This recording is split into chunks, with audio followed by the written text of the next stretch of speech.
Assalamu alaikum wa rahmatullahi wa barakatuh. Bismillah, alhamdulillah, wa Alaikum salatu wa salam. salamu ala rasulillah sallallahu alayhi wa sallam.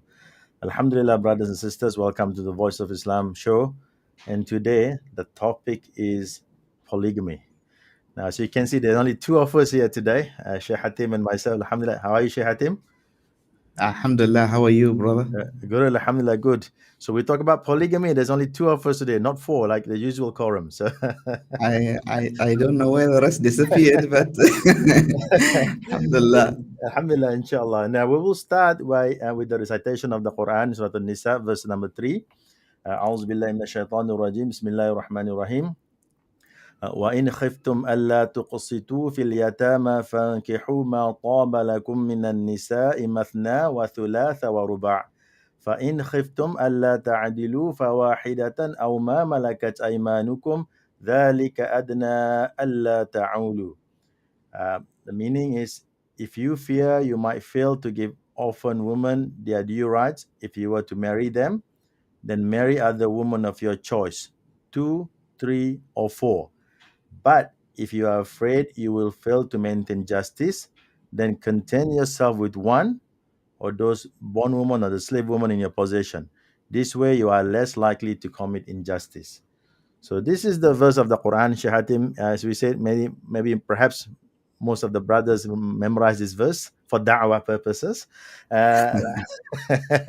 Now, Well, I would say most of Muslim men, they memorize Al-Fatiha and only this verse because it's a very important verse for them. Yeah, Sheikh. So before we start just now, Sheikh, we were talking in the background. I said, polygamy is something that is known, associated somehow with the Muslim community, right? But perhaps if we were to go back in the history, I mean, it's not almost every culture, every society do have polygamy being practiced. And I mentioned to you, Sheikh, like in the West at the moment, one of the things that have been mentioned is polyamorous relationship. And this is something that been mentioned in the newspaper, in the article, where they said, you look, any consented man and woman, you can have as many relationship as you want, do whatever you want. It's open for all, and somehow that's okay. So you mean Somehow you're that's already okay. in a relationship with someone in Correct. a marriage, let's say, Correct. and then you're free also to practice your skills somewhere else. That's what it says. Yes, that's the meaning of polyamorous relationship. So you can do whatever you want, Sheikh. Whatever you want. In fact, I was reading one of the article on the Psych Central. It says this is probably good for your mental health. It's good for, I'm not sure MashaAllah. how or what, but this is what we mentioned, right? So And basically, what you're saying, Doctor, is if you are in that relationship, it's okay, yes, in the secular world. yeah. But if you're polygamous, it's not okay. It's against the law, So isn't it? yeah. So it'll be interesting. So let's start with that, Sheikh. Let's talk about the polygamy in Islam, right? What are the No. rights of the woman? And as the verse of the Quran that we recited earlier, that you have to be just if you were to have more than one wife. And what does it mean? So basically, Islam put rules. When you were to come in a polygamous relationship, you have to have rules, certain rules. So, Yes. Sheikh, I'll let you start, inshallah, and then we'll go from there. بسم الله الرحمن الرحيم الحمد لله رب العالمين والصلاة والسلام على سيدنا محمد وعلى آله وصحبه أجمعين رب اشرح لي صدري ويسر لي أمري واحلل عقدة من لساني يفقه قولي. To start off, I would like to say Assalamu alaikum wa rahmatullahi wa barakatuh to all our viewers. And there's a disclaimer that me and Dr. Firdaus want to say today, that we are not experts in this area. Both of us are, have only one wife, alhamdulillah, and we are happily married. And we don't have a death wish to be shot today when we go back home. So this episode is basically educational for those who are interested to know more about polygamy. But please do feel free to share your thoughts, in the chat. Send us your messages, and let's see how it goes. The first thing I want to know, I want to do is to recite a verse in Surah Ali Imran, verse number 14. Maybe Dr. Firdaus, you can do the translation for this. أعوذ بالله من الشيطان الرجيم زين للناس حب الشهوات من النساء والبنين والقناطير المقنطرة من الذهب والفضة والخيل المسومة والأنعام والحرث ذلك متاع الحياة الدنيا والله عنده حسن المآب. Yeah, the enjoyment of worldly desires, women, children, treasures of gold and silver, fine horses, cattle, and fertile land has been made appealing to people. These are the pleasures of this worldly life, but with Allah is the finest destination. Yes, so as you can see in this particular verse, Allah subhanahu wa ta'ala is saying that the desire towards, there are so many desires. One of the desires is towards the opposite gender, women, has been designed in the human being. It has been embedded in the human being to have desire towards the opposite sex. So it's a natural thing for a man to desire a woman and a woman to desire a man. Now, this desire in Islam, any desire, is regulated through proper channels. So, the desire of sexual intercourse is regulated through marriage. The desire of wealth and property is regulated through genuine, legitimate, halal business and sources of income, and so on. So, why is Islam encouraging people to get married? And you would see in the Muslim world still getting married is very important. People still do practice marriage. It is very rare to find Muslims, just hanging around together and living together. I don't say it doesn't happen, it does happen, but very few of Muslims do this. But the society, the entire society, does not accept this because it is against the ruling of Allah. And the Prophet ﷺ said, الزواج من سنتي فمن رغب عن سنتي فليس مني. Marriage is part of my sunnah. Whoever deviates from my sunnah is not from me. So that's why Muslims still maintain marriage and they consider it to be a sacred relationship between a man and a woman. That's the only relationship you can have with the opposite sex who is not a relative to you in a legitimate way, in a divine order that Allah subhanahu wa ta'ala has wanted us to have. Now, why do we get married? Allah subhanahu wa ta'ala wanted us to fulfill our desires in the right way. Allah subhanahu wa ta'ala wants for humanity to continue generations after generations, and Allah subhanahu wa ta'ala wants us to be custodians on earth to establish His law in this earth and to help those who are oppressed.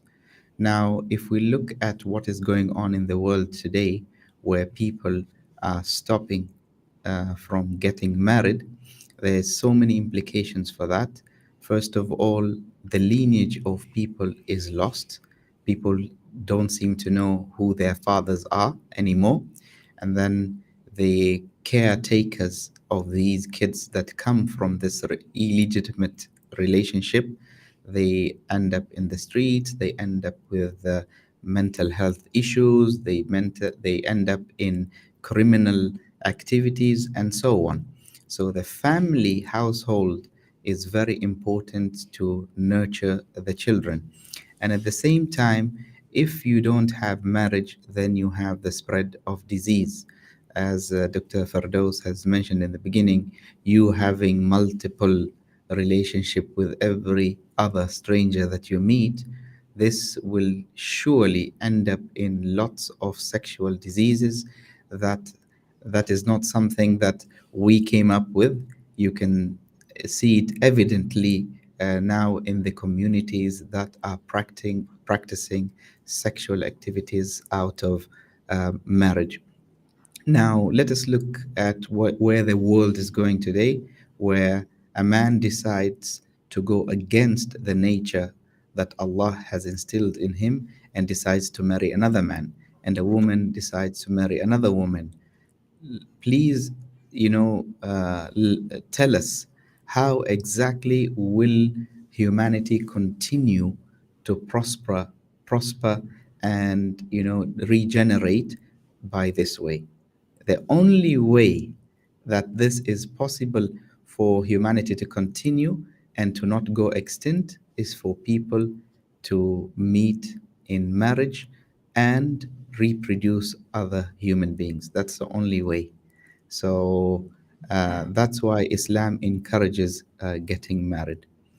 Now, Sheikh, I just want to yes, Dr. quickly jump in on that. Sheikh, actually, I was mentioning to you earlier that recently the one of the opposition politician, the leader of the opposition in New Zealand, he mentioned, and this is only a few days ago, he mentioned about that we need to have more babies in New Zealand Yeah. because the population is going to be decreasing, going to go backwards in the next few years. And so he said, we all should think about having more babies, should have more policy to support um, parents, so that parents can have more children. So you mentioned about, why would the population decrease in the West? Perhaps, not having that institution anymore where you have a husband and wife, the whole society, the family unit that we used to have is not there anymore. So people are not marrying with one another, and people are delayed by the time they decide to get married and settle down and have children. I don't know. Let's talk about that today, inshallah, Sheikh. So I just want to tell you that Yeah. this is a situation in New Zealand where we were worried. We started getting worried about, it's going to be a little bit hard for us in the future if the birth rate are decreasing, and we're not, because we can't migrate as many, we can't have too many migrations, because we could try to support our population, but it would be different if you have it from the start, from babies and things like that in terms of economy and whatnot. So Dr. some people, Firdaus, do you believe that an issue like that is happening now in China, yes. where you have the massive population in China? They are worried in the coming years they will not have people in the workforce, and they Mm, will have to, invite immigrants. yes, yes. So anytime human beings mess around with the system that Allah subhanahu wa ta'ala has kept for humans, everything will go wrong. Now, I give you an example. In the Middle East, minimum people will have 5 kids, 6 kids, 10, 12. And you don't see problem in population. You don't see that resources are scarce. You don't see all of these illusional problems that we were told, that, oh, you should restrict yourself to one child because you will not afford to take care of them, and the economy, and all of this nonsense. So the system, Allah subhanahu wa ta'ala told us in the Quran, don't kill your children out of the fear of poverty. Mm, We will take care of them and we will take care of you. So Allah subhanahu wa ta'ala has declared it clearly that He is the one who is going to take care of our subsistence, our rizq. We shouldn't worry. But the moment we think that we are smarter than Allah subhanahu wa ta'ala, God forbid, and we want to play around with the system and restrict people and tell them just have one kid, maximum two, that's it, then you are interfering with the synchronized system that Allah has created this world, and definitely you'll have problems. And this is what they're facing today, in these countries. Now, one of the most important questions, Dr. Firdaus, is polygamy allowed in other religions? yes. Because it seems like the spotlight is on Muslims. And normally, like in the Islamic Information Center here in Muscat, normally we get these questions from the European visitors all the time. Why do Muslims marry four wives? As if this is a phenomenon that is unique to Muslims only. Now, I would like to remind um, our brothers and sisters from other faiths that, as you rightly mentioned, Dr. Firdaus, in other civilizations, all of them had polygamous relationship. And even if you look in the Bible and you see the story of King Solomon, it is said that he had 700 wives. So this is part of the belief of the Christian faith. It is there in their own scriptures and the Torah as well. Now, what is the difference between polygamy in Islam and other relationships in other faith? Well, let us do a small comparison. Islam is the only religion that regulated marriage to four.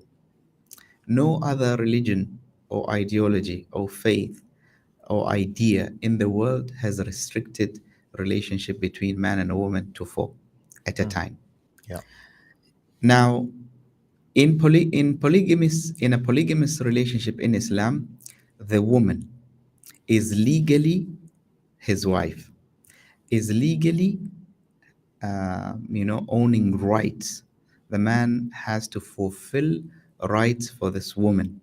So the rights of inheritance, if the man dies, the woman inherits his wealth and property, and she takes also his name, so that her children are registered to the name of the man. It is they are not considered illegitimate children, they are his children. The society respects the woman, that she is not his mistress, she is his wife. So if he's in the coffee shop, he's in the restaurant, he walks around with this woman, people know it is his wife, it's not his girlfriend. So people give her that respect. Now, on the other hand, if you have a relationship like, an affair with someone else, you're already married, but you have an affair with someone else, whatever happens to you, let's say if you die, that woman has no rights legally. Yeah, even if you lived with that person for 10 years, she has no rights whatsoever. And that's why today a lot of rich and famous people, they have a relationship with a woman for 10, 5, 8 years, but they never married, because they know the moment they sign that document and they marry this woman, then half of their wealth goes to this woman if they're divorced or they die. Now, the other thing, when this woman is with you, she has no authentic or legal, status. I remember the issue of Ronaldo, the player, when Yes. he came to play in Saudi Arabia, and he has this woman with him, and he has kids from this woman. Mm. So the Saudi government were confused. They didn't know what to register this woman, because she's not his wife. How do we register this person? They got very confused, because either you're his wife or you're not. There is no other alternative. And even I remember, I said the story before. We had a colleague who came to work for us. She was European, and she wanted to come along with her boyfriend, and the company said, sorry, if he's not your husband, he's not coming along. And then they had to get married, and then she was able to bring him along. So in the Muslim world, we still have regulations where the rights of women are preserved. Where in the Western world, they call out very loudly for women rights, but if you're someone's girlfriend, you don't have a right. But in Islam, you do have a right. Even if you're second or third or fourth wife, you have the respect and you have the right of the society. Um, this is in terms of the difference between the two. And you see in the Christian faith, in some denominations like the Mormons or the Amish, you see they have polygamous relationship, and it is unlimited. You get married to whatever number you have, and there is no restriction. There's no restriction for age. There is no restriction for, uh, you know, um, for relationship between the women. So I give you an example. In Islam, you can't marry two sisters at the same time. It's forbidden. You can't marry a woman and her wife. Sorry, a woman and her mother. Mother. You can't marry a woman and her aunt. Islam has regulated all these details are there. But today you find in other practices, someone can marry twin sisters, and they're okay. Someone can have an affair with the daughter and the mother at the same time, and it's okay. And now even we're going to the extent where a brother and sister can have a relationship, and it's going to be legal soon, and it's going to be okay. So that's in terms of regulation. Now, a very important question: does every Muslim man have to be polygamous? Is it part of faith? Because once we were visited by a woman from the UK, and she said, she was talking to me, and she said, I'm very, very convinced with Islam, and I know it's the truth, but there's something disturbing me and stopping me from being a Muslim. And I said to her, okay, let me try and resolve this issue that you have, and then maybe you'll be convinced with Islam. What is the problem? And she said, I am not really convinced with the idea of polygamy. I said, okay. How long have you been working here in Oman? She said, almost 6 years. How many Muslim men do you know? She said, many. All my colleagues are men. I said, okay. How many of them have 4 wives? She said, none. How many of them have 3 wives? She said, none. How many of them have 2 wives? She said, maybe 1 or 2. I said, you see, I'm talking to you now. I don't have 2 wives. And I've been a Muslim for the past 45 years. So it's not part of my faith, an obligation on me to be polygamous, to be a Muslim. This we have to make it very, very clear. It is not enforced on us. It is a window, a solution that Islam, or an option that Islam is giving to men because of the nature of men. And inshallah, we're going to talk about why people get into a polygamous relationship. But it's not a must. The other question is polygamy for every man, or is it for specific men? Polygamy is for specific men who are able to take responsibility. Because men who cannot even take the responsibility of their own, they cannot take a responsibility even of one wife. How do you expect them to take another wife, or a third wife, or a fourth wife? And this is the problem here. Some Muslim men think that, because Allah decreed that you can marry 2, 3, or 4 wives, then you have to do it. It's part of your right. The other thing is that there are a lot of Islamic teachings, and not just marriage. So it is better for a man to try and fulfill those teachings, like salah, like reciting the Quran, like being charitable, like honoring your parents, like raising your children, and then do other things that you like.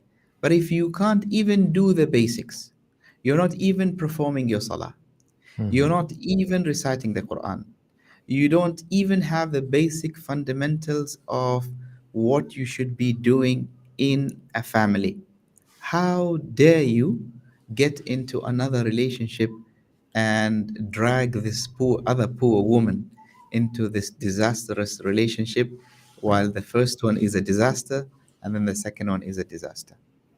So these are some of the issues that we need to be very, very clear. A man who wants to get into a polygamous relationship, he has to be just, he has to be patient, he has to be wise. I'm describing you, Dr. Firdaus. Don't get me into he, has, trouble. Yeah. he has to be good looking. And so, no, I'm just kidding.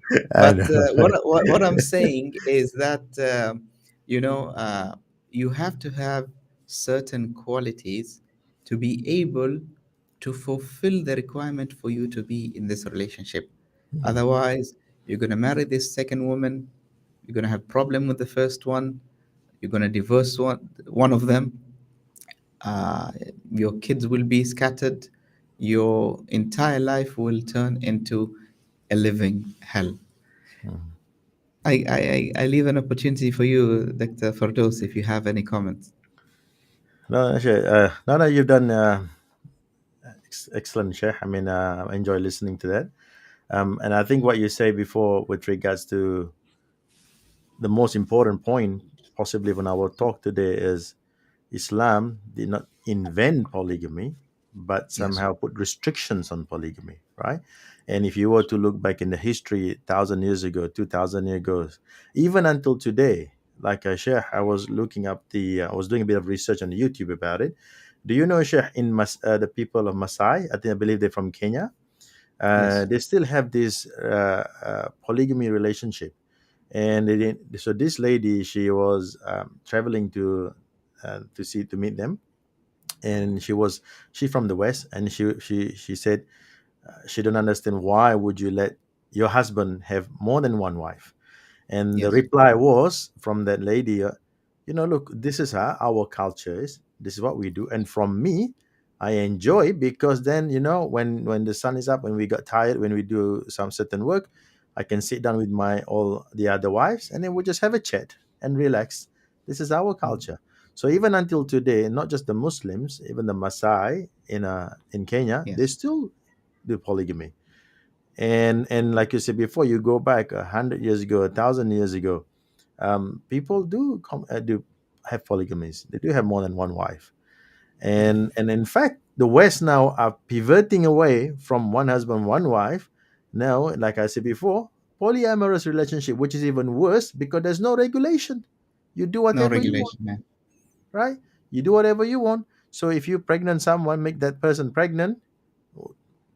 At times, here I do know for that I hear sometimes, if someone get pregnant because of this, and then they end up having an abortion because of that, because they don't want it. And for us, a Muslim, we value every life. We against that. you know we don't kill our children for whatever reason. Yes, absolutely. Mm. Now, Dr. Firdaus, Yes. being in the modern world, in the secular world, everyone is asking, is polygamous solving the problems that we have today? So, if you look at the statistics of the world today in terms of men, Mm.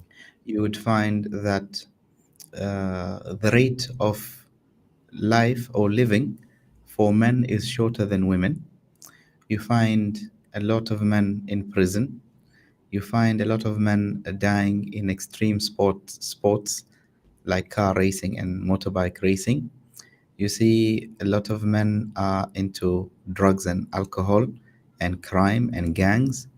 And now we are introduced to, gay men. So you are left with,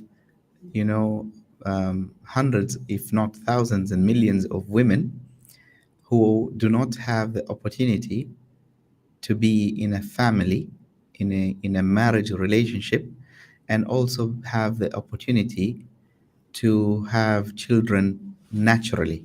And Mm. what I mean by naturally is not to go to a sperm bank to implant something in you, and not to go and adopt a total strange child and raise that child all alone without a husband, and all other means.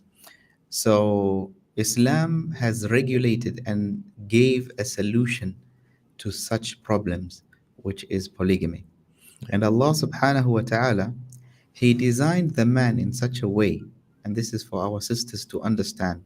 The man is wired in such a way that he is capable of having emotions to more than one woman, while a woman is designed to be loyal and to only maintain one emotional attachment with one person at a time. This is the design of Allah subhanahu wa ta'ala. So just imagine if Allah did not put this design in the man, where he only can have one emotional attachment at a time. Do you think will he be interested in getting into a polygamous relationship? He won't be able. It's the same, it's the same design that Allah made in men and women. If Allah did not put in us, men and women, the desire or lust, why would we get married? Why would we be attracted? Why would our heads, turn around when we see a woman? Because this is plugged in our fitrah. Allah designed us this way. So we have to understand that this is something natural for a man to desire more than one woman, but it has to be regulated in the right channels. It has to be regulated in the right way. And the lust or the desire varies from one man to another. We don't have a standard like all men are the same. No, you have certain scholars who, deprive themselves from, getting married. They were more interested in knowledge. You have people who lived all their life, with only one wife. You have others who could not survive with less than four wives. So this lust or desire varies from one person to another. Now, the most important thing we need to explain is what might be the reasons for you to get married to another woman. Because I think there is a misconception out there that you have to have a valid reason. Now, people tend to forget that lust is a valid reason. You don't only have to get married because you can't have more children, uh, or let's say your wife is sick, or there's an orphan or any other. No, having lust is a bigger having lust is a bigger reason than all of that, because if you have lust and you do not fulfill,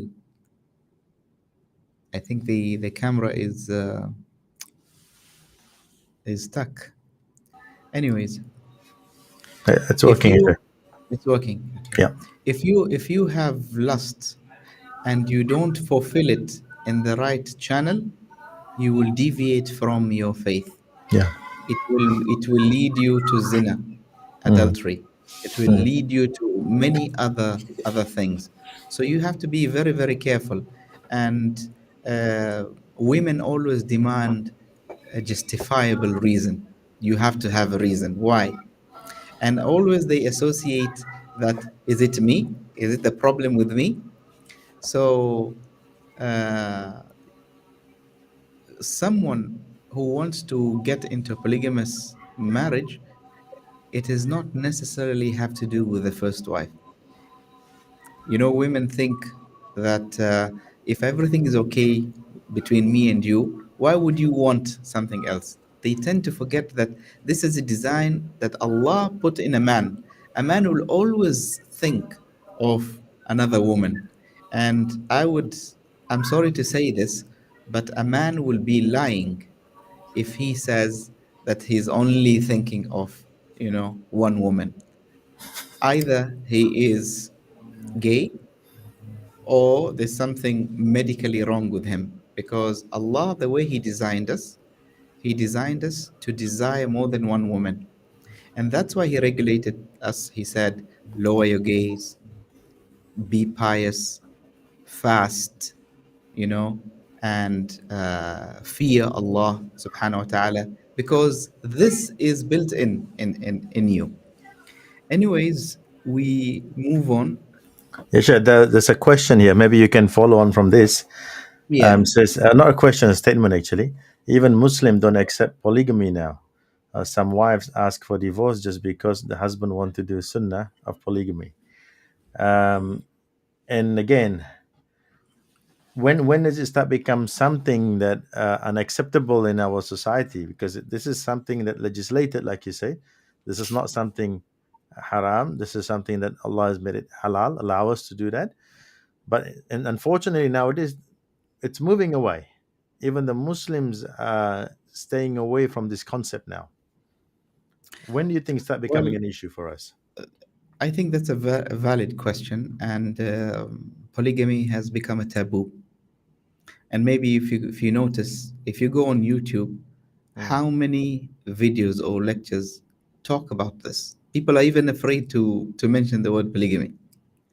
And today, if you are in a polygamous relationship, you are public enemy number one. You know, the community are going to despise you, your family, your wife, the mosque. Everybody is going to think that you are a criminal and you betrayed your spouse. While Allah subhanahu wa ta'ala made this halal. Now, the reasons behind this, the first reason is media. mm, Media played a huge role in, tarnishing the image of this relationship. I remember in the 80s, we used to see a lot of Egyptian series on TV, and they all portrayed the polygamous relationship as a disaster. They put it in a very comedic way. Yeah, it's a comedy series, but they are actually brainwashing people that every polygamous relationship is a disaster. While there are so many polygamous relationships out there are successful and nobody's talking about them and nobody's highlighting these successful stories. The other thing that made you know the Muslim community reject or refuse polygamy is men.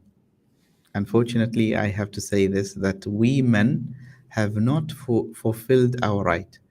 The first thing is we stopped being in polygamous relationship, and that's why it became a taboo. If we had continued in polygamy, then it will continue to be a normal thing. The second thing is that men who get into polygamous relationship, they are not just to their wives. They are doing it solely for the entertainment part. They just want someone younger, someone prettier, enjoy themselves, revive their youth, and then they don't they don't care about anybody else. While in Islam, getting into marriage is not only about reviving your youth, it's about fulfilling your faith, it's about establishing a family, it's about respecting other women and extending a helping hand. I give an example. Today, it's very rare to find Muslim men who want to get into a polygamous relationship to get married to a woman who has disability, mm, a woman who is a widow, mm, a woman who is divorced, a woman who is older than him. Why? What seems to be the problem? These women, they don't deserve to have a second chance. They don't deserve to, to be happy and start a family like everybody else. And the third reason is that women are the biggest enemy of other women, because women are selfish sometimes.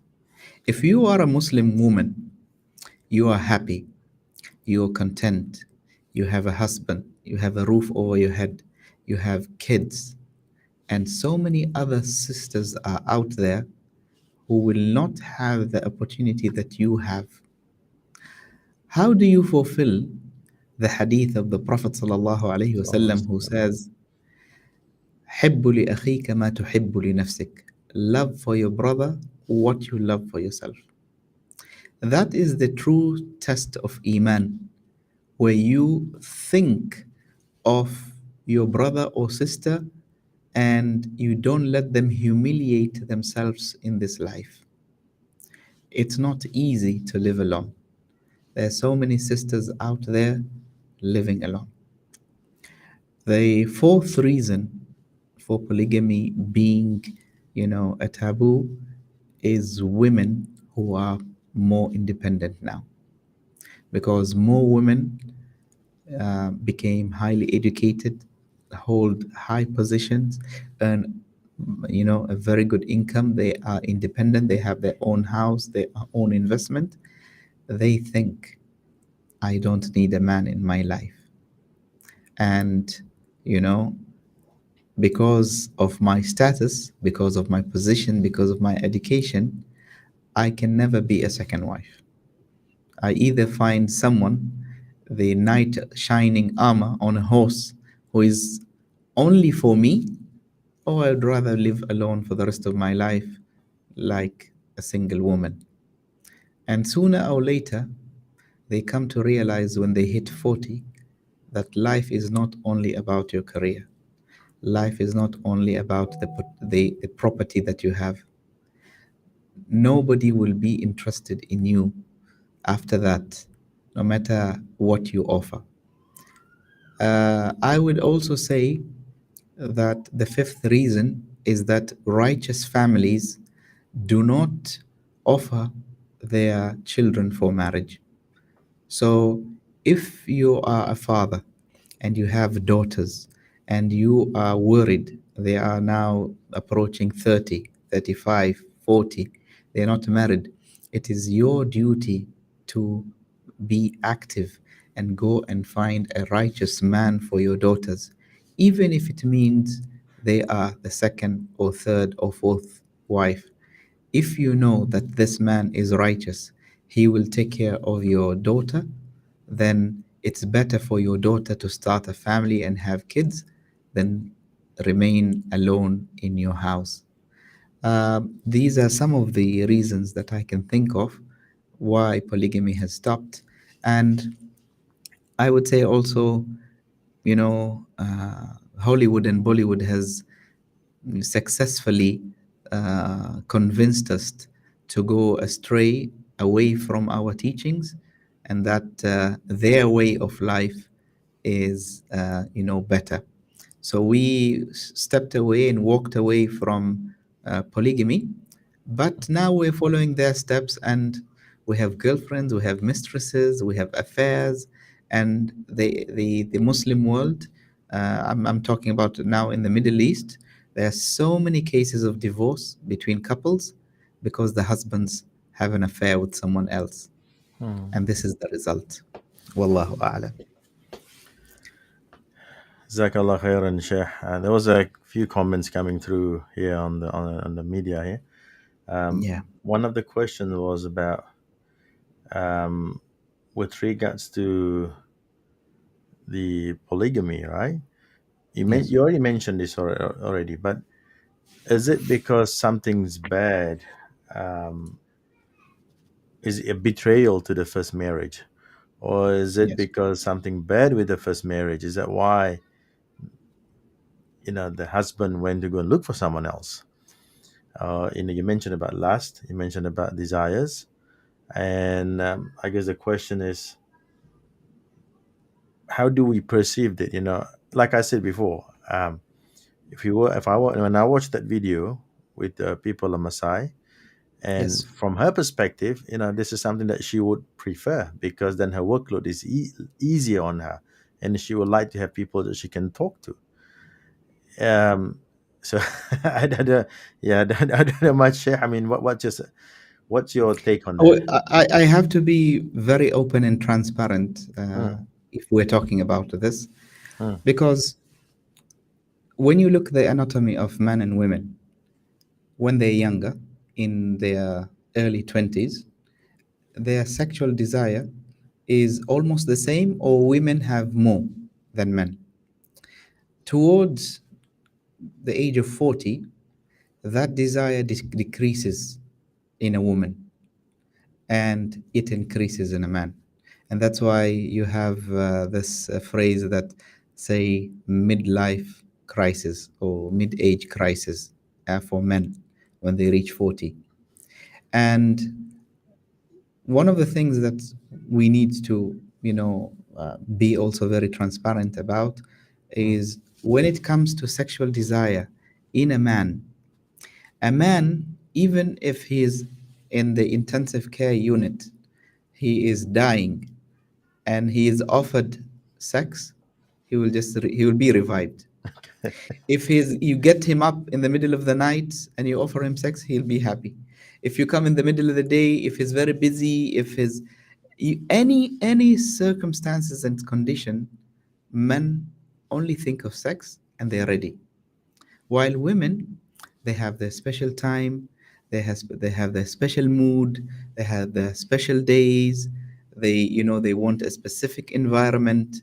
A man doesn't need all that, and this is where we differ because we don't communicate and understand the needs of one another. We think, that if I'm fulfilling my husband's desire, twice a week, why should he get someone else? Your husband does not want to be, fulfilled twice a week. Your husband wants 3 times a day, and you cannot cater for that. So when he desires to marry someone else, it's not like it's your fault. It's not your fault. It's just Allah created you this way, and Allah created men the other way. If a man has the sabr, if a man can hold himself, can make himself busy with other things, so that he does not think about sexual desires, well, of no problem. Yeah. Or if a man cannot afford to open 2 houses, to maintain 2 houses, 2 wives and kids and this, he will try and, hold on with sabr, because he can't get into another relationship and then transgress on that other woman and the first one. But if he can afford, then it's better for him and for his faith to fulfill his desired halal way, yeah, rather than him entertaining himself with his female colleagues at work, smiling, having gigs with them, having friends, female friends, going out to coffee shops with them, having other relationship, maybe even it might reach into adultery. And so many times you hear this, and it's shocking and it's alarming when Muslim wives, they utter this and say, I would rather my husband to have an affair than have a wife. This is a statement that is, insulting to Allah. mm, For you as a believing woman to say that I would rather my husband have an affair than have a legitimate wife, it has a problem in your aqidah. No matter how much you hate polygamy, no matter how much you hate the idea of him marrying someone else, it does not give you the right to approve munkar, false doing, or a sin for the sake of your emotions. Yani we have to be very clear about this. Your emotions are respected, but you propagating a sin is better than something that is halal.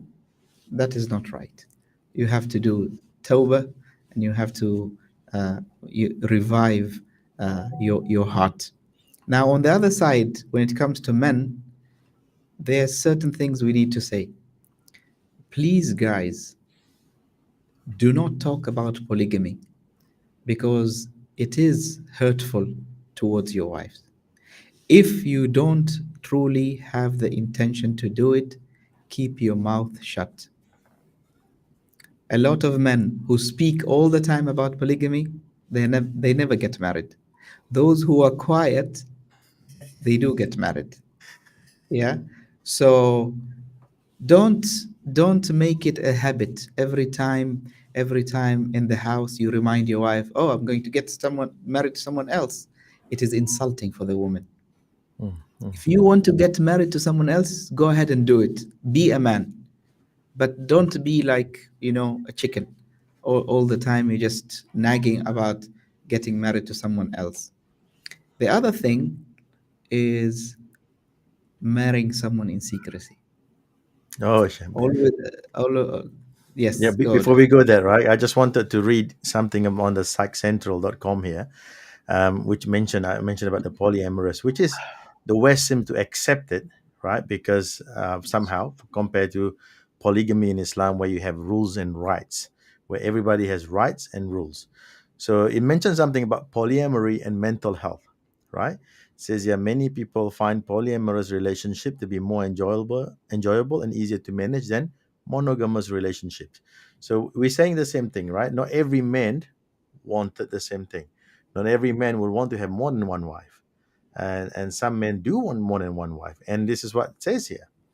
But for some reason, polygamy is being something that you look a bit funny. You think it's backward, but somehow polyamory without any rules and regulations and do whatever you want is okay, That's right? basically hypocrisy. That's right. Correct. So and it mentioned about you mentioned about mental health. Go on about we need to accept this. Oh, hold on. You are saying that this is what it says here. Lastly, discrimination can impact your mental health. Many polyamorous people experience difficulty with the stigma attached to the non-monogamy. So hold on, guys. Islam say polygamy it's a big issue. Now you guys are already accepting something which is even bizarre from our perspective, because for us we want rights, rules, regulations, so that everybody will be looked after. No one can do just here and there, doesn't no responsibility, do whatever they want. There was one comment here, I'll read this one here. There are a lot of single women, whether divorced or never married, but the fear is that when a man takes another wife, he does not take he does not take that marriage seriously and will easily divorce. Um, what's your take on that? Sorry, I'm going to read this again. There are a lot of single women, whether divorced or never married, but the fear is that when a man takes another wife, he does not take that marriage seriously and will easily divorce. I think that's a very legitimate, Mm, comment. And I think, as I said in the beginning, one of the main causes for the disastrous reputation of polygamy is men. Unfortunately, we have a lot of males and not enough men. Real men will never be unjust. Real men will never cheat on their wives. Real men will never humiliate other women. Real men will never mess around, play, and have their lust with a woman and then throw them away. mm, So that's why this fear that women have, like divorced women or widow women, it is legitimate because of the so many cases where men play around. They just want the pleasure of changing women. It's a desire that they want to fulfill. 6 months I marry this woman, and then the other 6 months I marry someone else, and I try every shape, color, height, and size. That is not Islam. That is no different than prostitution. You're actually insulting other people's daughters, other people's sisters, while you don't wish that to happen to your own women, and you are doing it to other women, and Allah subhanahu wa ta'ala is going to hold you accountable. Therefore, for the sisters who have been approached by men who are married and they want to marry them, there are two criteria for you to have for this man or to accept this man. The first one is deen. The second one is akhlaq, his faith and his morals. If he is known in his society that he is a yeah. pious man, he is someone who fears Allah, he is someone that never neglected his first family and took care of them, then be assured he will take care of you. If he is someone who is known for his akhlaq, for his public service, for his charitable work, and for his moral conduct, then be assured he will not change and be a different person when he marries you. Now, there is a statement where women always mention when a pious man approaches them in marriage as a second wife or third or fourth, the woman responds and says, I don't want to break your house. That is a legitimate response. A woman Mm. who does not want to get into a relationship and ruin the first relationship of the man that he has with his wife. But I would like to assure the sisters that when it comes to this matter, the man is the one who approached you in marriage and not the other way around. So the man has to take responsibility of making sure that his first house is safe, is secured, is okay. This is a roller coaster. It is not going to be accepted in the beginning. Don't expect that anyone who gets married to a second or a third wife, that his first wife will accept and smile and bring a bouquet of flowers. That's only maybe in the time of Sahaba, but now it will never happen. Now, the response of the first wife is very important. The response of the first wife, Allah subhanahu wa ta'ala knows how you feel. Allah subhanahu wa ta'ala knows that you're jealous. Allah subhanahu wa ta'ala knows that you want your husband for yourself. And it is your right to be angry. It is your right to be frustrated. It is your right you want to go to your parents' house.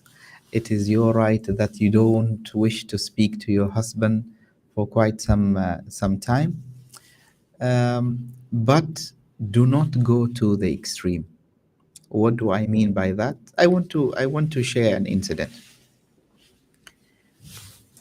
I want to share an incident. This incident happened in one of the GCC countries where a man decided to get a second wife. And on his wedding day, in the Middle East, we have huge tents outside where the wedding is conducted in the tent. So the first wife, she got to know that the wedding is going to be in this place. So she went, she bought fuel, and she lit the tent on fire and she killed, tens of people. And unfortunately, the husband didn't die. So uh, she killed innocent people because of that feeling of anger. You have punished other people who have nothing to do with your issue with your husband. Your issue is with your husband. So you find sometimes the first wife calling the second wife and cursing and slandering her and backbiting her and ruining her reputation in the community, that this person took my husband. Wait, hold on. You know, your husband is the one who went and proposed to this woman. This woman only accepted. She did not take your husband. That's two different things. And the problem is between you and your husband. It has nothing to do with this woman. This woman, Islamically, she got a proposal. She saw a decent man. She accepted. That's it. But you going and slandering this woman and attacking her because she took your husband is not your property, my dear sister. He does not belong to you. And this is a right Allah has given him. And Yeah. sometimes it goes to the extent where the woman pressures the husband and says, either me or her. And the husband ends up divorcing the second wife while they just got married. So these are all things that we need to balance. One of the things that a man needs to do if he decides to get into this, and I'm not giving free lessons here, teaching people to get. I'm just saying. Yes. First of all, Yes. first of all, be just to your family. Fulfill all your requirement. Don't be someone who does not fulfill your obligations towards your family. This is number Yeah. one. Second Yes. thing, address your desires and concern to your wife.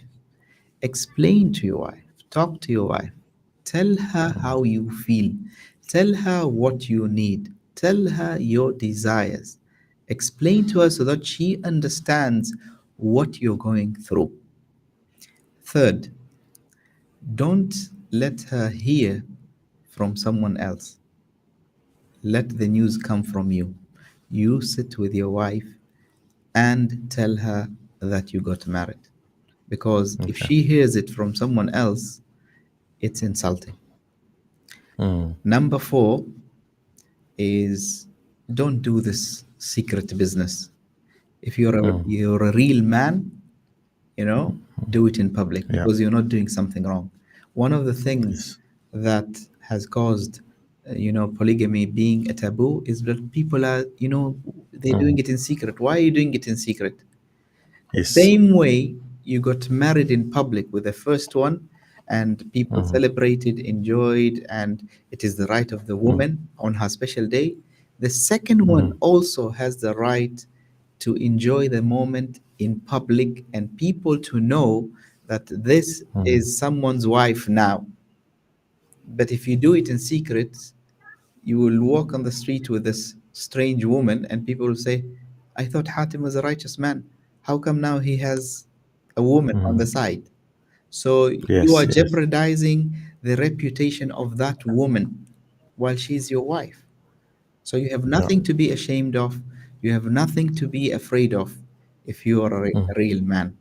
You have taken the Yes. decision to do it as a man. Don't do it as a Mm. chicken. Um, Yes. well, chicken don't have polygamy, but yes.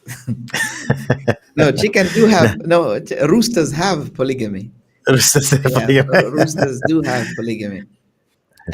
just wanna, Yes, go ahead, go ahead. yeah, good. I just wanted to read a couple of comments here. All right. Uh, you mentioned that even brothers who marry only one wife can be a bad husband. So, it Yeah. doesn't mean that because of the someone is bad having, if you just have two wives, you can have maybe one wife, but it's still bad husband. I would say if a brother is already married and you have a better idea what he's like as a husband. Sort of, if you were to have a second wife. And I think that there's comment here mentioned about, from my experience, a lot of men taking a second wife speak bad about the first wife to the other woman they are considering. Good Muslim women don't want to marry a man who is bad to his first, Yes, which is true. absolutely. In fact, that's backbiting, and we talk about backbiting is one of the big sins that can destroy You have to family. honor the secrets of your house. So if you're deciding Exactly. to marry another woman, you don't need to explain to her details. Oh, my wife, she can't have Mm. kids. Oh, my wife is not very good at intimacy. Oh, my wife is this and that.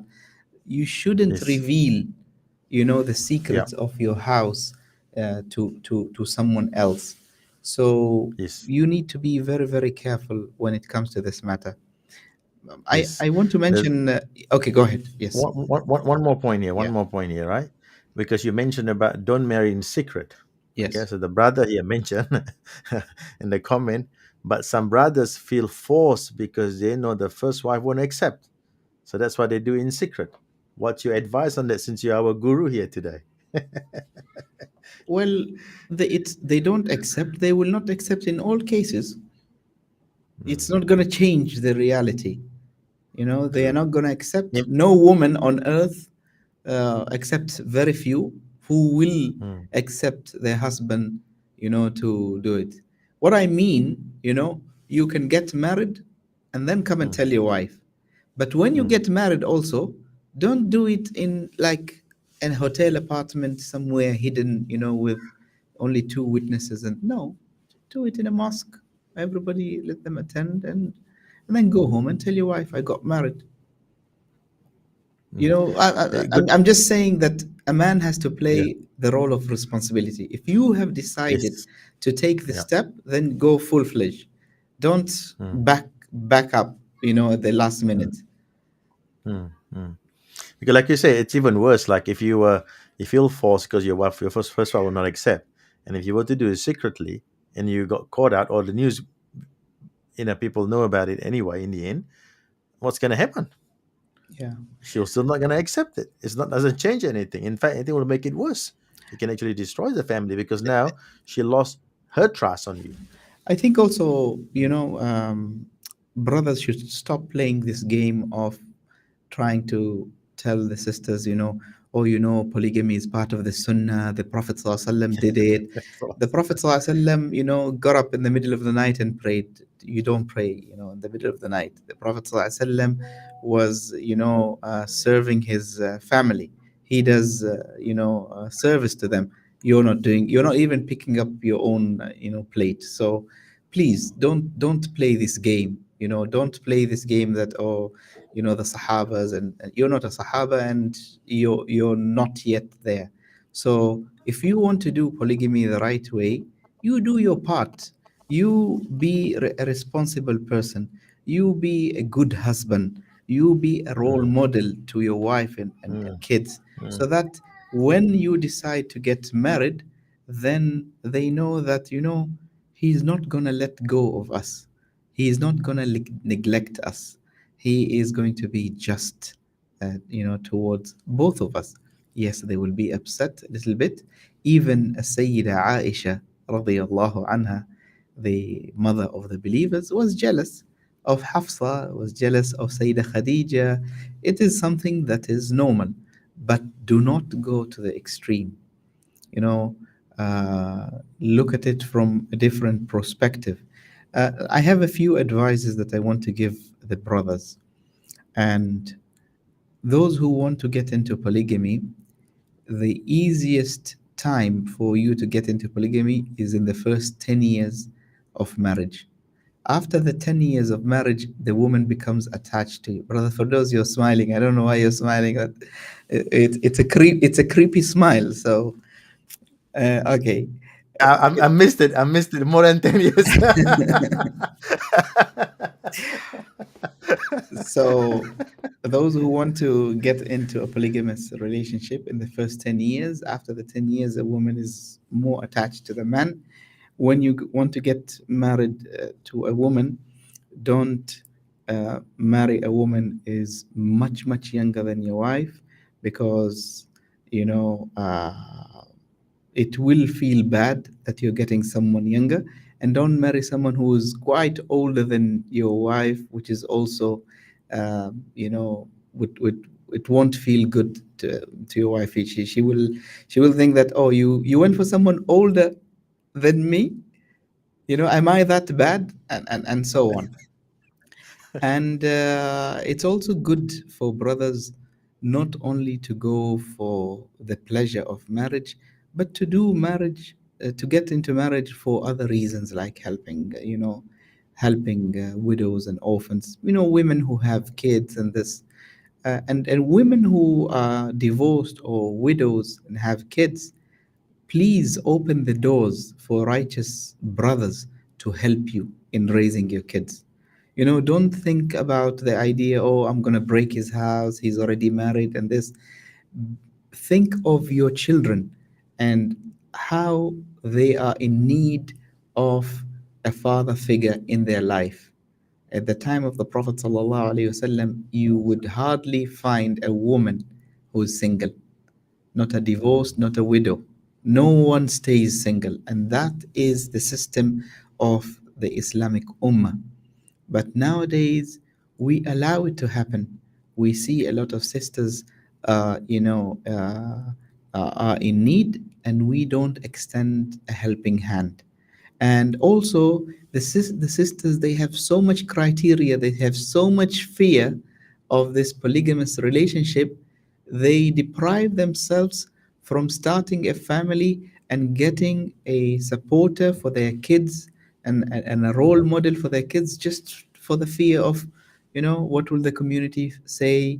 What will his wife say? I'm going to be rejected. It's not going to work out, and so on.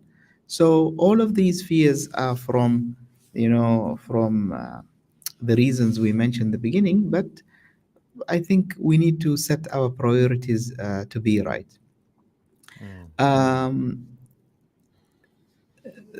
I would like to mention uh, a misconception when it comes to justice. in polygamy, because a lot of people think that justice means 50-50, while it's not 50-50. And this has to be clear.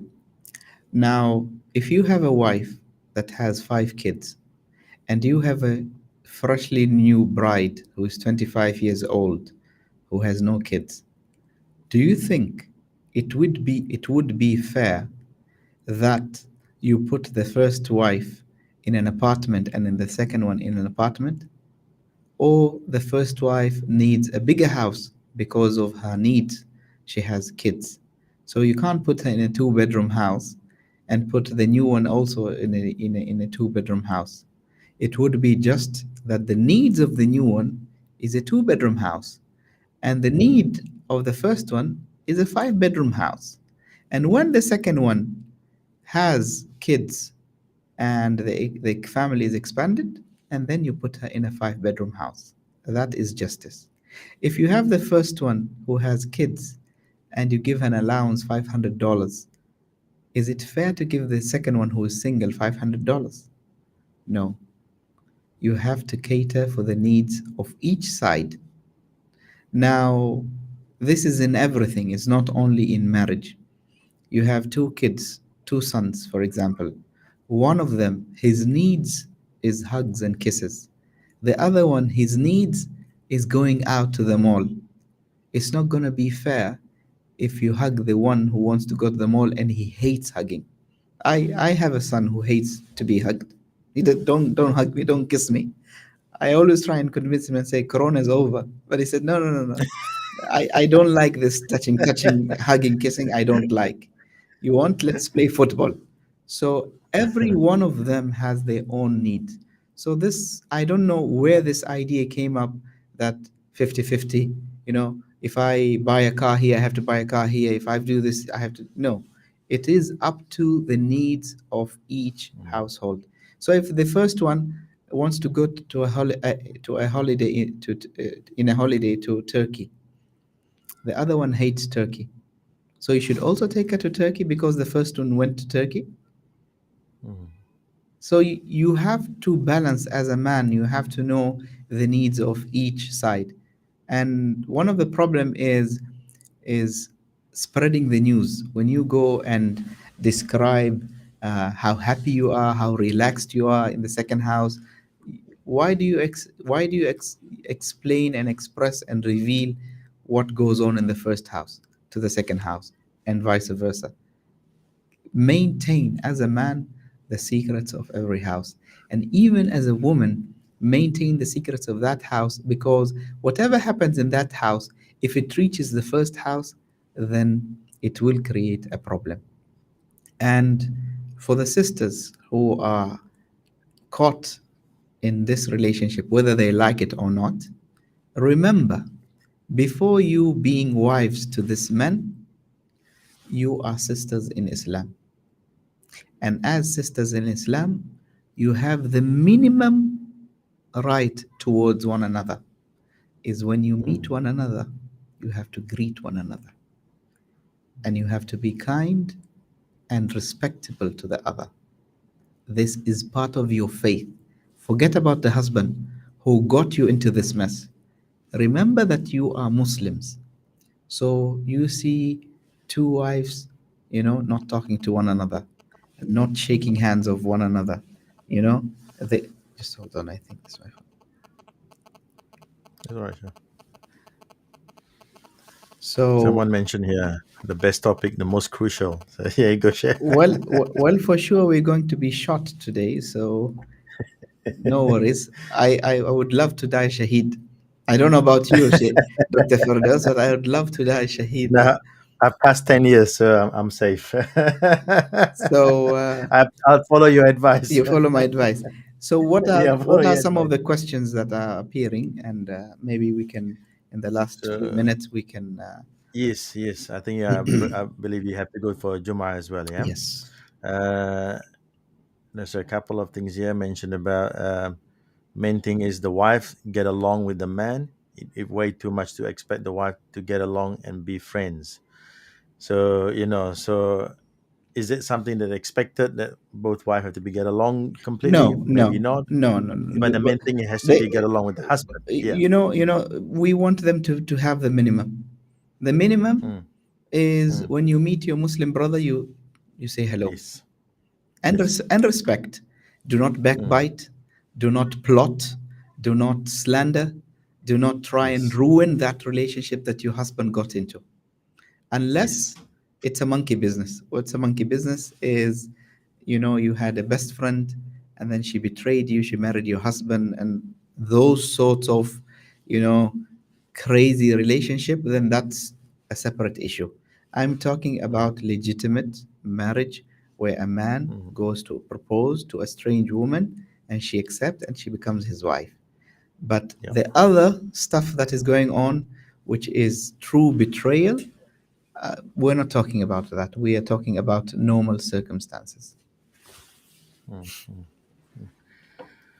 Okay, I guess now that's, I think the rest we got a brother Jason from Singapore watching. So assalamualaikum walaikum salam warahmatullahi wabarakatuh, brother. Jason, when And are you getting married, Jason?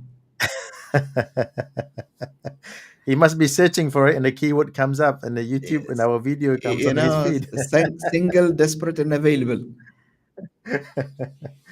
Okay, Sheikh. I think we've covered mostly, Sheikh, and I think excellent topic. And inshallah, we can do more on this. No, And no, no. We can't do if we more. need for this, no, we'll have a different guest, Uh, right? we- We'll have a we- different guest, maybe the one with the experience. inshallah, inshallah. Inshallah, okay.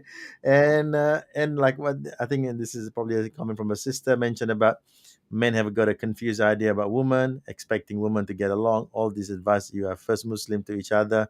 Women get emotional and can always be friends, which is true. And what Sheikh Hatim mentioned is basically that's fine not to get along, but at least you respect one another from Muslim to another I, Muslim. I would But that's it. assume I would Yeah. assume they would never meet. Yani, if they are in different houses Right. and different Mm. neighborhoods, you're not Hmm. expected to be a friend. You're not expected to go and visit her. Yeah? Oh, it's understandable.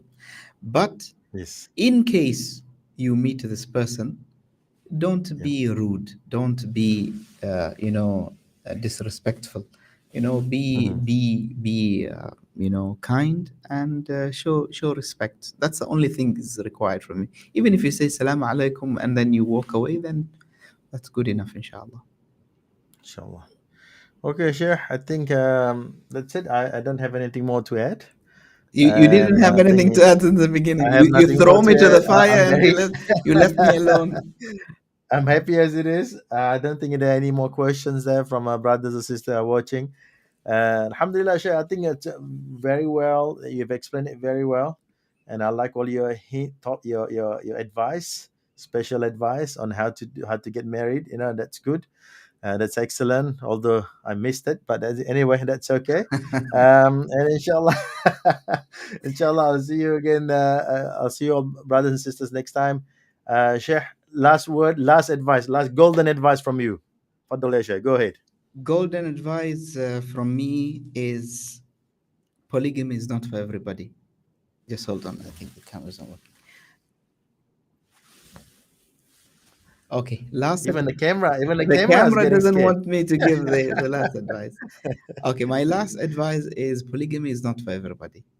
If you are not capable of taking care of these women and fear Allah in them, don't do it. No matter what reasons you have, don't do it. Because you are going to be asked on the day of judgment for the transgression that you are going to cause for these women. It is a responsibility, it's not a game. People's daughters are not your toys, they are a custody given by Allah. So if you are a real man and you fear Allah, and you think that you are capable of taking this responsibility, go ahead. But if not, stand with me and Dr. Firdaus and let us do podcasts. Assalamu alaikum wa rahmatullahi wa barakatuh. Wa alaikum assalam wa rahmatullahi wa barakatuh. Shah, before we go, I just want to put this comment from Brother Jason from Singapore. He Yeah. said, all the wives should high five each other. Okay, we'll end with that one.